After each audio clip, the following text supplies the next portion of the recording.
Alright guys, welcome back to the channel. Okay, so I've posted a few videos of late showing boats on fire and sinking, and after those videos, in the comments there's always comments about insurance claims and how people have just set them on fire because they're struggling with money. And I'm sure there are some claims like that out there with dodgy fires and stuff, but it's unlikely that many of them are deliberate, right? I mean, never underestimate human error. But let's face it, if you own a car and you fall on hard times, you sell the car or it's repossessed by the finance people, right?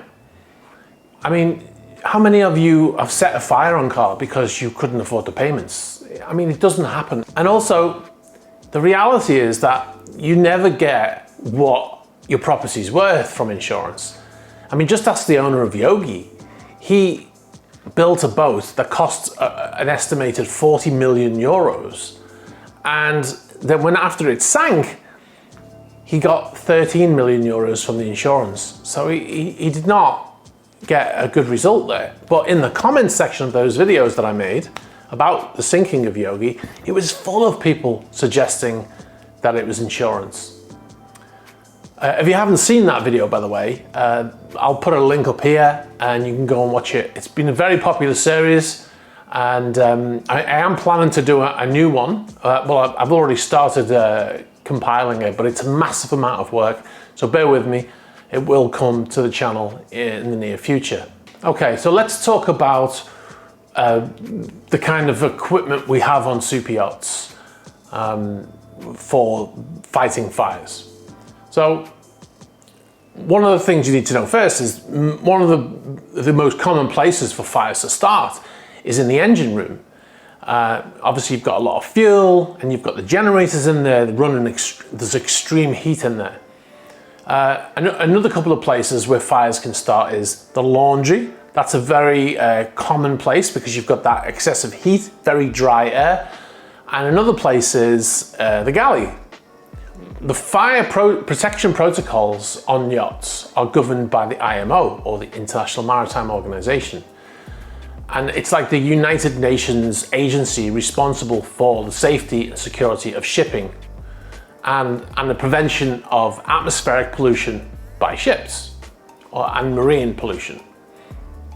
The IMO is the overarching body of the yachting industry, and it creates and amends a regulatory framework which the governments of each flag can follow. What does that mean? It basically means that they set up a set of laws, and the governments use those laws to enforce in their own countries. So for the purposes of this video, we're going to talk about the Red Ensign Group. And the Red Ensign Group covers the UK and the protectorates, or the crown dependencies, shall I say. And most super yachts do fall under the Red Ensign. I get asked a lot, why are so many yachts registered with the British flag on it? They are part of the crown dependencies. All right, so a vessel over 24 meters and over 500 gross tons used in a commercial capacity and carrying 12 guests. They are covered by the Red Ensign Group Yacht Code Part A that have been implemented. Now, the magic number 24 meters is what we call a large yacht, or a super yacht as we call on this channel, and in the fraternity.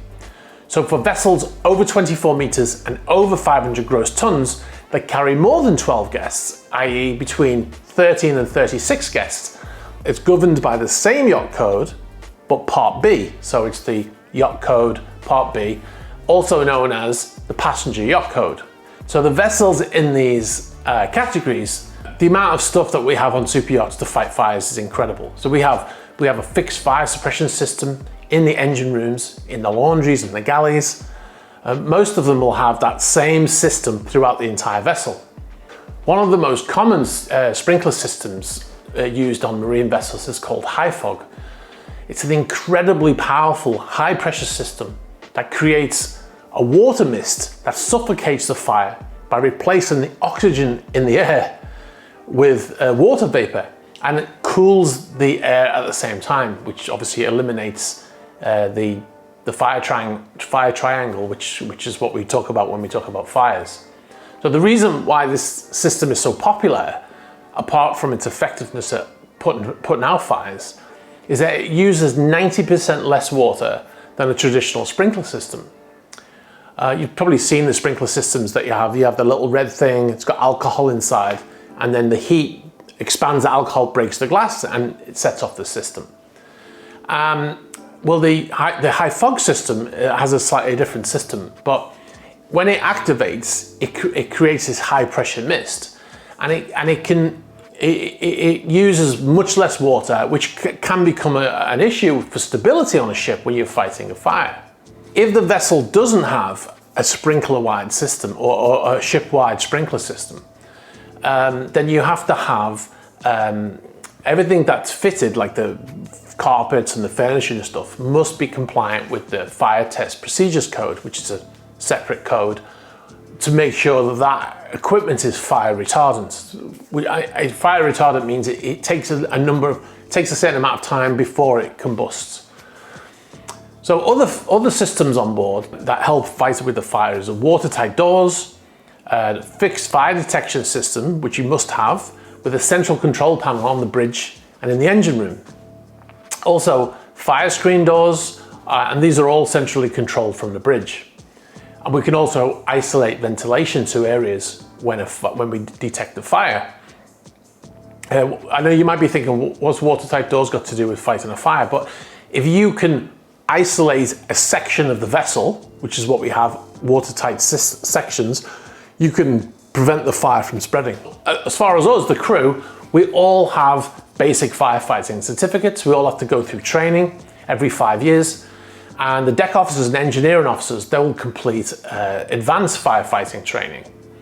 And we have the firefighting plans on board, and we have a team of the crew, usually a lot of the deckhands, are trained, and engineers are trained to fight the fire in full firefighting gear with BA, oxygen, etc. The full gear, like what you see actual firefighters wearing.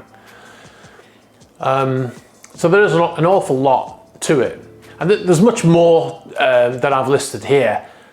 So maybe in the future I'll do a more detailed video on this subject. But what I wanted to do is try and emphasize what we have on the larger vessels. Now, for vessels under 24 meters, it's quite a different story. So they have their own set of rules, which are much more lenient. And it should be understood also that it depends on which areas the vessels will be sailing in. Because we're talking about recreational vessels now, much smaller recreational vessels. So some of them are just sailing in canals or on rivers or in inland areas. So those rules are more lenient than what I'm going to list now. All right, so let's assume these vessels are seagoing vessels. So for a vessel of 13.7 meters, I don't know why 13 or 14, but 13.7 meters, but less than 24 meters in length, this is what they must carry. So they must have on board 4 multi-purpose fire extinguishers. The capability to deal with both category A fires and category B fires.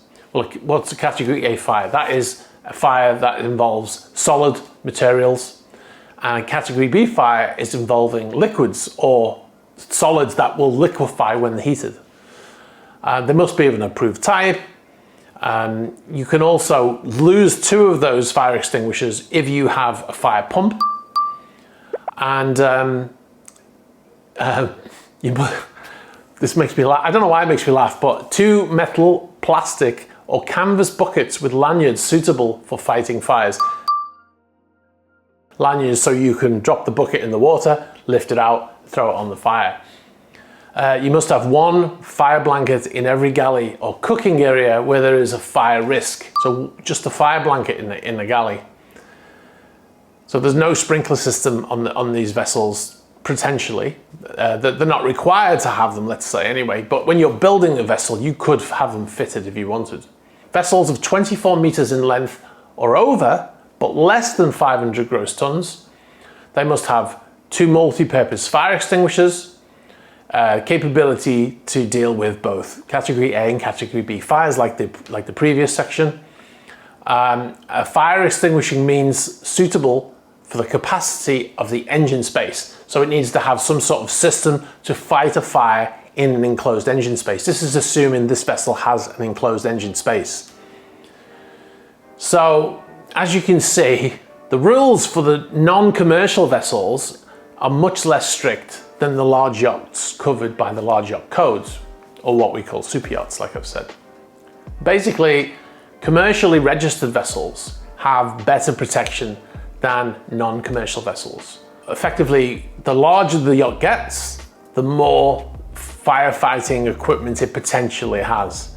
And I say potential because these are the rules that govern the construction of super yachts.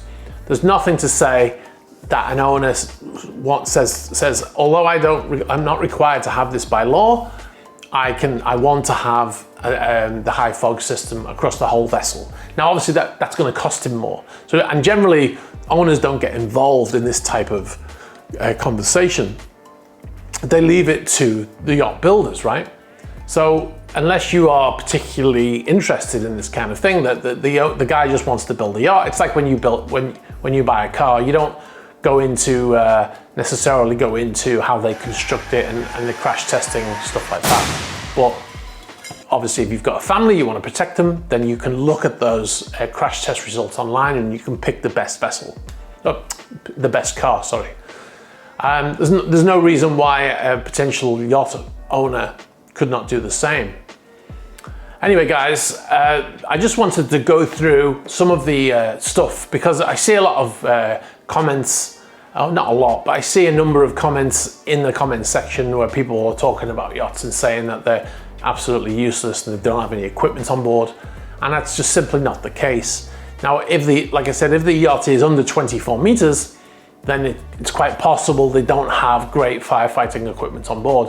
One of the vessels that I recently featured, Miss Dunia, that was a 22-meter yacht. So it potentially didn't have the best firefighting equipment. Also, that vessel was built from fiberglass. And one of the problems with fiberglass is when it gets hot, it becomes toxic. It starts letting off toxic fumes. And in that report I did, the owner said that they could smell this burning smell and they got lots of toxic fumes in the air and they had to evacuate the vessel. Now this could have been from the actual fiberglass hull just starting to get up to that temperature where it started letting off those fumes. So yeah, so anyway guys, I'm gonna leave it there. I hope you found this interesting. If you've been on a yacht that's been in a fire or any vessel that's been in a fire, please comment below. It'll be interesting to hear about what happened. Were you able to rescue it or did it sink? You know, if you were on any of the vessels that I've reported on recently, also get in touch. That would be very interesting.